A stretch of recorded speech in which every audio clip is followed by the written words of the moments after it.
Online banking is convenient, but is it safe? By 2025, nearly 5 billion people will use online banking, but security concerns remain. Cyber attacks on banks have cost billions, with over 300 major breaches in 2024 alone. From swift fraud to massive data leaks, online banking is a prime target.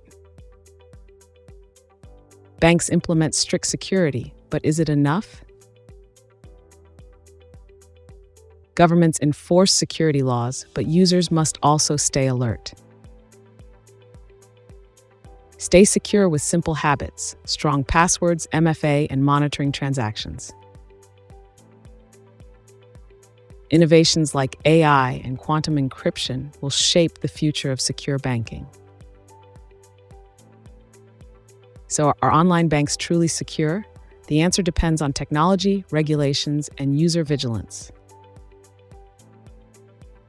Do you trust online banking? Let us know in the comments.